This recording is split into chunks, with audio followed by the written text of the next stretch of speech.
Este episodio vamos a complementar las funciones de fecha que nos han faltado, ¿no?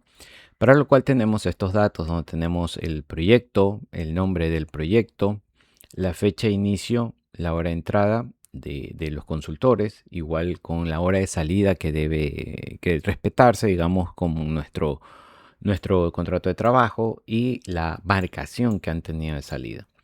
Nosotros vamos a tener que sacar el trimestre, el número del trimestre donde cae esta fecha, ¿no? ¿Verdad?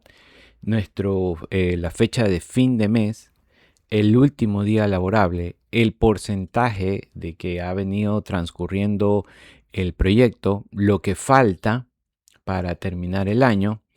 Vamos a trabajar con horas. Aquí simplemente vamos a ver las funciones de horas como para poder separar la hora, el minuto y el segundo. Y finalmente vamos a calcular las horas extras. Por eso es que necesitamos nuestra hora de salida. Muy bien, entonces empecemos con el trimestre, ¿no? El trimestre, nosotros necesitamos aquí sacar el número de trimestre que arranca esta fecha de inicio, ¿no? Entonces, para esto no existe una función que se llame, por ejemplo, trimestre y le paso la fecha y ya está, sino que tenemos la función mes. Entonces vamos a poner la función mes. La función mes nos va a devolver el número del mes de un entero, ¿no? Entre 1 y 12. Entonces cogemos el número del mes y esa sí le puedo mandar la fecha de inicio. ¿Ok?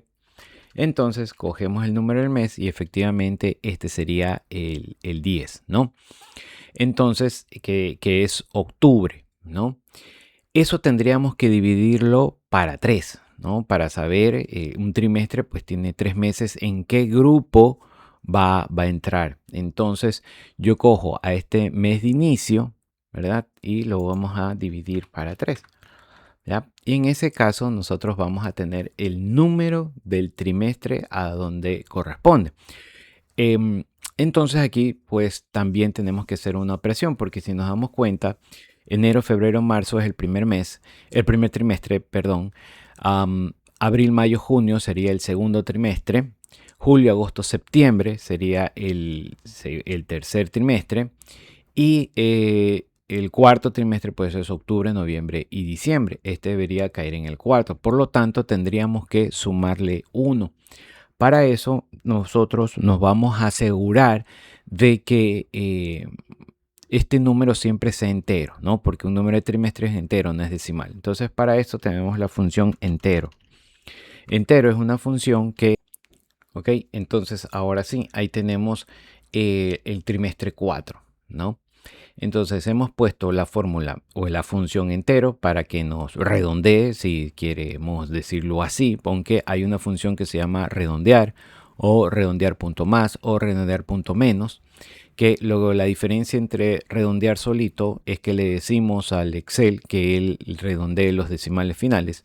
Punto más es que redondee al siguiente número decimal y el menos es un inferior, ¿no? Nada más.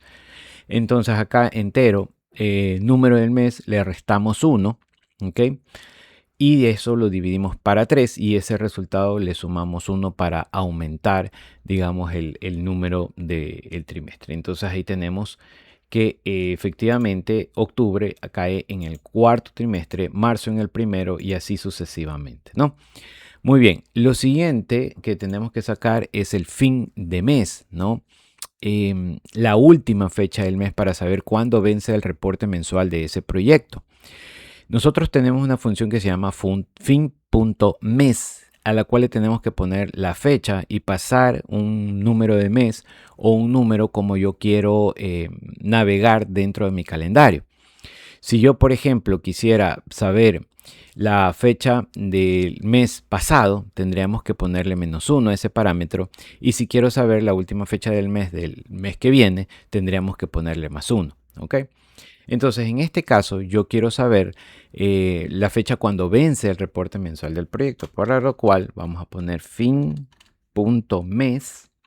donde está la fecha inicial, que es esta, y no, como quiero saber lo actual, entonces debo de poner 0. Si yo quisiera moverme entonces al mes pasado, le pongo -1. Si yo quiero moverme al siguiente mes, entonces le pongo +1. Pero en este caso quiero saber la fecha o el último día o cuando va a terminar el mes, ¿no? En este caso, que es el 15 de octubre, me dice que el último día es el 31 de octubre, 31 de marzo, 30 y así sucesivamente.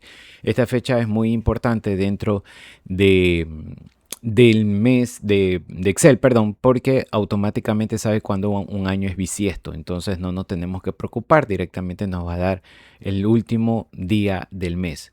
Después esto, nosotros si queremos saber el nombre del día, podríamos aumentarle la función texto, ¿no? Ahora, hay veces que necesitamos saber el año fiscal, ¿no? Entonces, por ejemplo, yo quiero aquí, voy a aumentar una que se llame el fin del año fiscal o el inicio del año fiscal, también puede ser. Entonces vamos a poner el fiscal, el año fiscal, perdón, año fiscal. Para esto vamos a inventarnos, ¿no? Vamos a suponer que nuestro año fiscal empieza en abril, ya en lugar de enero. Entonces, en ese caso, abril es el mes 1, mayo es el mes 2 y marzo es el mes 3 y así sucesivamente, ¿no? Entonces, ahí tendríamos que hacer una función con si, ¿verdad? ¿Se acuerdan de si?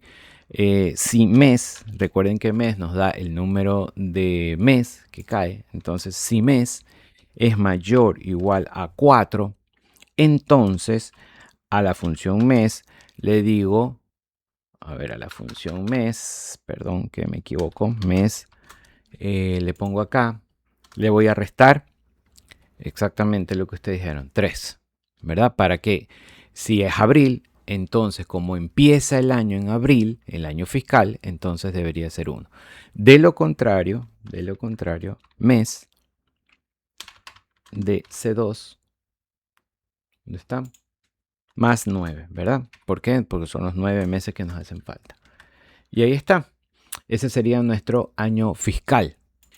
Entonces ahí nos da este resultado. Ahora lo que nosotros tenemos que coger es cambiar esto a número y después quitarle los decimales.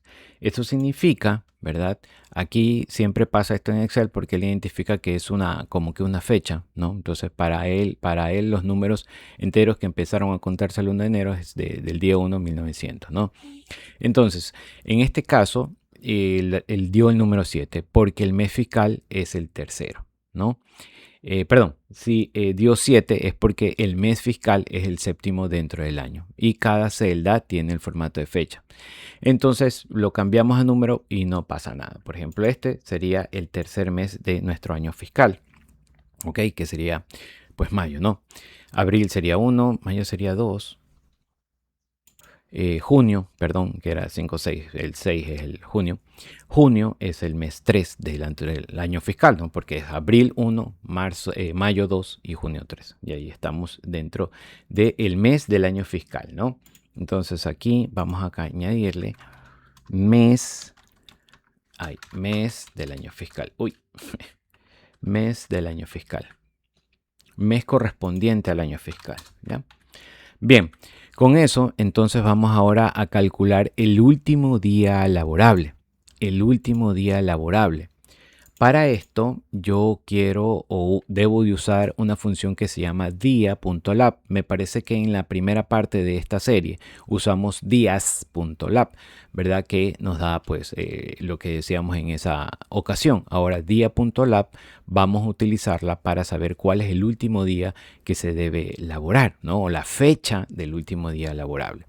Entonces vamos con allá, ¿no? Dia.lab devuelve el número de serie de la fecha antes o después de un número especificado de días laborables. Dia.lab, como queremos saber el día laborable del último, del fin de mes, entonces podemos poner fin.mes, ¿ok? Y después cogemos la fecha, ahí está, le decimos 0, ¿por qué 0?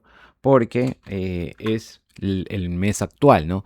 De lo contrario, tendríamos que ponerle o +1 o -1 dependiendo del día en que yo quiero ir, ir navegando, ¿no? Entonces le doy esto. Nos va aquí, déjeme ver. Ok, tenía un paréntesis aquí más puesto, entonces ya. Entonces, el último día laborable de esta fecha de inicio del 15 de octubre es el 31, ¿verdad? Es el último día que se va. Siguiendo acá que todo parece que es igual, ¿verdad? Aquí, por ejemplo, es el 30 de mayo y el fin de mes es el 31 de mayo, pero el último día laborable es el 29, ¿sí? Entonces aquí tenemos ya un cambio. Efectivamente, aquí se termina el 31 de octubre, pero el último día laborable también es el día de octubre, es decir, un viernes o un sábado. Pero en este caso, que es 31 de mayo del 2026, vamos a abrir el calendario para revisar 31 de mayo. Ya me pasé. 31 de mayo efectivamente es domingo. Por lo tanto, el último día laborable fue el viernes 29 y estamos ahí completamente bien. Ok, ahora yo quisiera saber cuánto ha transcurrido en este proyecto en el año, ¿no? Es decir, cuánto tiempo llevo trabajando en el año eh, y cuánto me falta también por terminar, ¿no? Entonces, yo quisiera aquí saber cuánto es el porcentaje que en el año que este proyecto me ha tomado. Entonces, para eso vamos a utilizar una función que se llama frac.año. A ver, debo de activarle el botón o el motor. Frac año me pide la fecha inicial y me pide la fecha final. Y bueno, la base es simplemente un parámetro opcional. Entonces, frac año, yo le tengo que pasar la fecha inicial. Entonces, mi fecha inicial va a depender de la fecha de inicio. Entonces, le voy a poner fecha. La función fecha la vimos en el episodio pasado, que lo que hacía era transformar, ¿verdad? Un texto, por ejemplo, en fecha, ¿no? Entonces, tenemos que primero pasarle el año. El año, si le vamos a mandar de la fecha de inicio. El siguiente parámetro vendría a ser 1, que es el mes, y 1, a ver, aquí cierro del año, 1 que es el mes y 1 que es el día, ¿no? Como que voy a arrancar desde el 1 de enero del año que toque, ¿no? Y luego viene la fecha final, ¿no? Que en este caso, pues tranquilamente vendría a ser la fecha de inicio. Y doy enter. Entonces, en este caso, ya me sale un 79%. Puede ser que a usted le pueda salir 0.79, pero no es nada más que irse aquí y poner el porcentaje, ¿ya? Ahora, el porcentaje faltante anual vendría a ser casi lo mismo, ¿verdad? Lo único que tendríamos que añadirle a esta misma fórmula es adelante el 1, ¿no? Porque el 1 lo que hacemos es que 1 es el año transcurrido menos todo el porcentaje transcurrido anual. Y entonces, miren, en este caso él interpretó que era fecha. Entonces lo vamos a poner aquí como porcentaje. No pasa nada, simplemente es de cambiar el formato y ya está, ¿ya? Entonces, de esa manera ya tenemos tanto el porcentaje transcurrido anual con el porcentaje faltante. Ahí nosotros, si queremos, podemos hacerle un gráfico de torta para saber cuánto falta y cuánto tiene, ¿no? Ahora, vamos a separar la hora. Esto simplemente es un ejemplo para que usted pueda saber las funciones de cómo separar hora en el caso de que en algún momento la vaya a necesitar, ¿no? Entonces, primero, para poder sacar la hora, yo voy a usar la función hora. Cojo hora y pongo la hora de entrada, por ejemplo es esta. Y ahí él me va a dar la hora, ¿no? Solamente 8, ¿no? Vamos a ponerle aquí número, ahí está. ¿Sí ven? Entonces ahí me da solamente el 8. Ahora, aquí yo voy a comenzar a hacer todo en una sola función para poderlos aprender.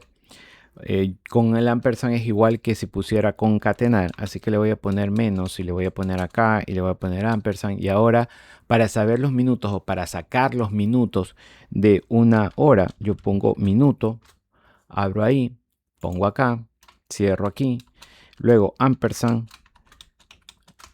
Ampersand es para concatenar y ahora para sacar los segundos tengo que poner la función segundo.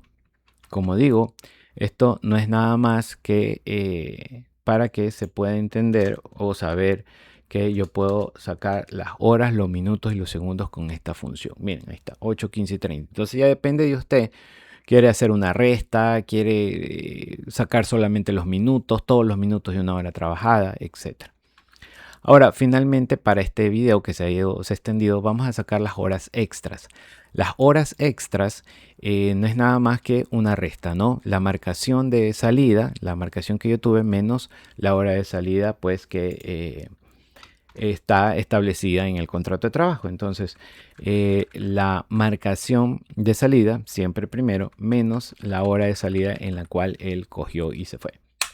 Entonces ahí sabemos que este señor tiene 30 minutos de horas extras que después habría que pagárselas de alguna forma, si es que así lo estipula el contrato, o yo simplemente sé que él 30 minutos en esta fecha se fue tarde, ¿no? Después podría yo sacar un cálculo para saber cuántos minutos él se quedó, ¿no? Ahí ver con talento humano, porque no siempre la gente que trabaja más es la que merece un premio, ¿no? Porque de repente se queda más tiempo en el trabajo porque no es tan eficiente en sus labores o no es tan ordenado, ¿no? Por ejemplo, pero hay otras veces que sí, efectivamente, pues da mucho, como dicen algunos, se pone en la camiseta y da más de lo que necesita y tiene que ser recompensado. Muy bien, eso es en la parte de talento humano. Ahora, quisiera ahondar un poquito más en la foto, antes de terminar este video, en la función de fin.mes. Por ejemplo, nosotros quisiéramos saber el último día laborable, no, el último día del mes del mes pasado, ¿no? El último día del mes pasado. Entonces, le vamos a poner fin.mes, que nos dice que devuelve el número de serie del último día del mes, antes o después del número especificado de meses. Entonces cogemos fin de mes y acá le vamos a poner C2, ¿no? C2. ¿Ok? El siguiente parámetro es meses. Entonces, si yo quiero saber el último día del mes, pero del mes pasado, tengo que restarle 1. ¿Ya? Aquí, como siempre, tendríamos que ponerle fecha. Y entonces, en este caso, que es el 15 de octubre que le mandamos, el último día del mes es el 30 de septiembre. ¿Ya? Ahora, usted dirá 30 de septiembre, pero no me dice nada. Yo quisiera saber el nombre del día del mes. Ok, entonces le vamos a poner texto, el valor y el formato día. Y ahí me dice que es martes. Entonces el último es el día F13, ¿no? Claro. Entonces es el día martes, ¿no? Sí. Ahí yo puedo sacar. Ahora, déjenme ver una cosita. También yo puedo concatenar esto porque me parece, no sé por qué me da la ya, aquí sacó el fin, ya, martes. Entonces estamos bien, el 30 de septiembre del 2025 fue martes. ¿Ya? Muy bien, entonces ya ahí ya como comienza a tener sentido cuál fue la última día del mes y entonces acá el número del mes, el día del mes. Muy bien, nos vemos en el siguiente. Este video ha sido larguito, nos vemos, chao.